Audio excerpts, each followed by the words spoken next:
Hey everyone, welcome back to some Blood Crest Manor content. Today I thought I'd bring you guys along with me for something to get a little bit into the spooky season. This right here is a chromatic cat and jack-o'-lantern that I found at a yard sale a while back. I got it for literally like 50 cents, if that. I might have even got it for free, like in a bundle deal.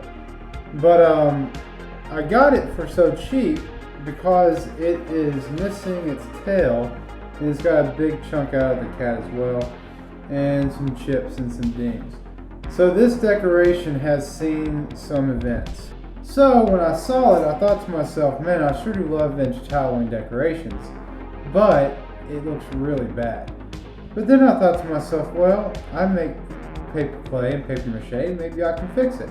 So what I'm going to do is if you've watched my pumpkin tutorial, then you'll see I'm going to use the same strategy I use on the stems as I'm going to use on this tail. I'm going to go ahead and get me a wire, I'm going to go ahead and build it out, and then paper mache and clay all the way up for the tail to come out. And I don't know what the tail looked like before, but who knows, maybe it'll look even a little bit better by the time I'm done with it. But alright everyone, so without further ado, I'm going to go ahead and bring you guys along with me for this. So let's get down to it. Alright everyone, so to get things started out, I'm going to need a way to make sure that this tail has a means of support once I put it in. So what I figured I would do is I'd go ahead and drill a hole right at the base of the tail. And that way I can use a wire to go into the cat, into the actual chromatic of the cat, and that would hold it up. It was a very simple process, as you see, just took a little Dremel tool moment, and that was all. And now that we have a little hole right where the tail's going to be, we're going to go ahead and get it structured. Alright, so for the next part of this, I'm just going to be using this wire I have. It's a little bit thicker than a coat hanger, but you can use a coat hanger or something even a little bit less gauge than that. This is just a piece of wire that I had left over from my crafts, and it actually ended up fitting pretty much perfect. So the first thing I'm going to do is, just like with the stems of our pumpkins, like from before, I'm going to go ahead and wrap it with some dry newspaper and some scotch tape, and or masking tape, whichever works best for you. And once I have that bulked up to where I'm going to want it, I'm going to go ahead and just get it attached, and we'll get back to that here in just a moment. But you're going to want to make sure the tail is shaped the way you want it. So as you can see me messing with it here, I'm going to make sure that the tail is just at the right height to fit the cat.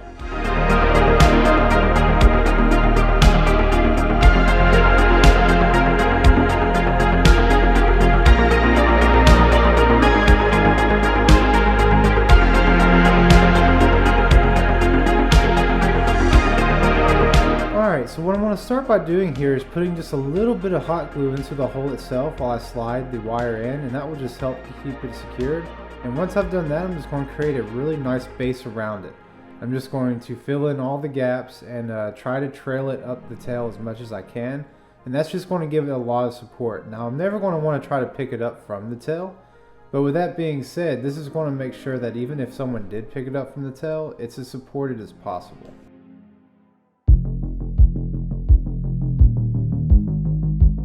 Alright, now that the tail has dried, I'm going to go ahead and throw a base layer of paper clay on here. And this is actually going to just be a single layer and all the detail in it at the same time. Normally I would just throw a base layer on and then add detail later, but because this cat is done the way it is to show its fur with indents, I can pretty much achieve that without having to come back a second time. So what I'm going to do is I'm just going to take a very thin layer around the whole tail, from the chromatic of the cat all the way up to the top of the tail. And once I've done that, I'm just going to go ahead and take a brush and brush it down with the paper mache paste. And what this is going to do is it's going to give it a smooth texture.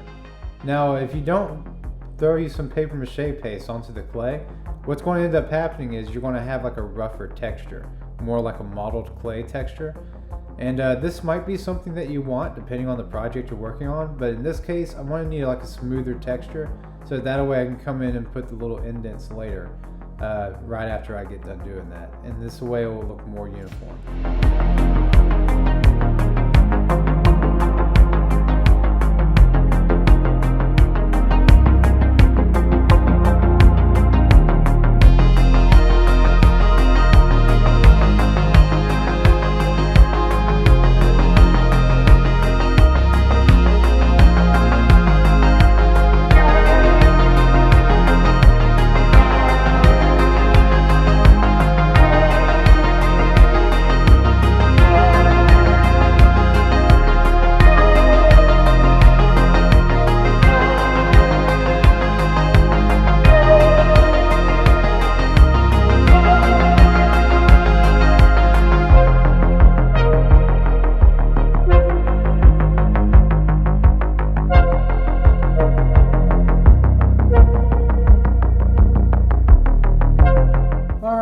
once you let your paper clay dry for about 5 to 7 days, once it's completely dry without any moisture left to it, now you want to go ahead and come over to it and you want to seal it with some spar varnish.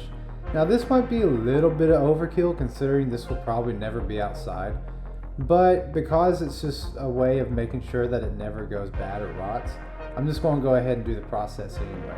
So throw you on just a layer of spar varnish or some sort of varnish to make sure that you don't have any type of water ever get to it. You want to let that dry for 1 day, and then you'll be coming back here in just a moment with some exterior black paint.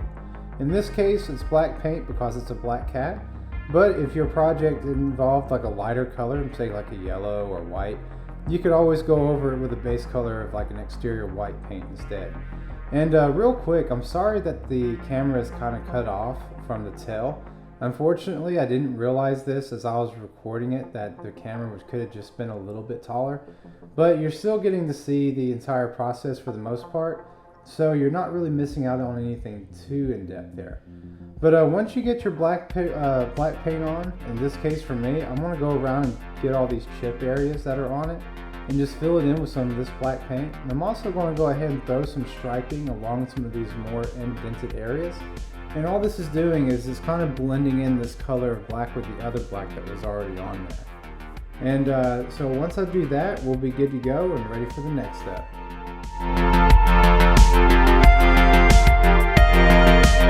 Alright, now that I've gotten all the black on the cat done up, I'm going to go ahead and make some orange color for this pumpkin. Now the camera doesn't do it a lot of justice for this orange, but jack-o'-lantern orange just was not the right orange. So it actually needed to be more of like a red orange. So what I ended up doing was just mixing enough red with the orange until it got to the color that I needed. And this is something that's pretty easily done. Just, you know, kind of go with it for feel and just do little test spots. But now I'm just going to go through, make sure all these little chips that are in the pumpkin are filled in as well, so that way it looks crisp and new again.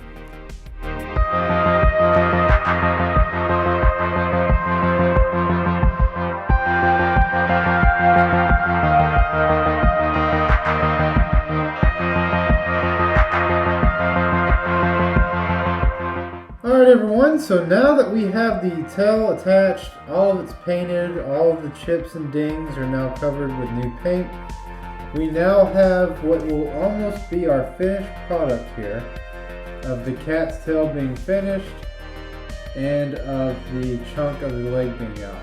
There were also chips along the way on this pumpkin. I went ahead and fixed those as well, put in black where it needed it, and mixed me up some paint to match the already orange on the pumpkin.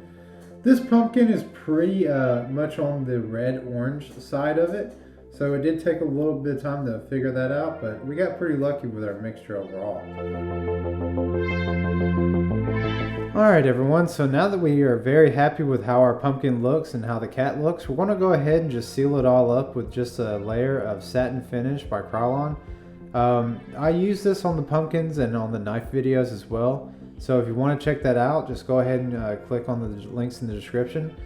But in this case, just on this cat, you just want a little bit of a layer. That way you make sure that none of the acrylic paint that's on it chips or wears away.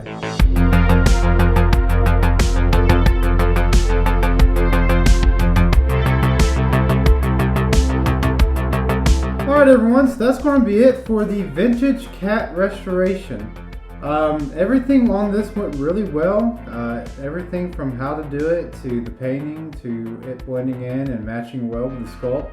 The tail is a little bit textured, as you can see. The reason for this is because the cat itself is very textured to make it have like a fur-esque feel. So I wanted to kind of bring that into the tail as well, so that way it looked as if it never had any type of issue. But for the most part, you really can't tell. And over here on the gash on the leg, it also looks extremely well done. So this right here is now completely done and completely restored. Like I said earlier, I got this at a yard sale for less than $1, and if I didn't take it and save it, then it was probably going to see the trash. And I didn't want that to happen, and I wanted to see if I could fix it, and I'm really glad I did. I think this really made a really cool, interesting video as well. If you've watched the pumpkin build video, and if you've done it, then you can definitely do this. This was not very difficult at all. But I'm very glad to save it, and now it's going to be part of the history of Halloween in the haunt, and it will be with me for as long as she'll stay together. But alright everyone, so let me know what you think in the comments below. Do you like this kind of content? Do you want to see more like it? If you have any questions or concerns, definitely let me know in the comments, and I'll be glad to answer as much of it as I can. But without anything else to go over, that's going to be it for this one, guys, and I'll see you in the next episode. Woo!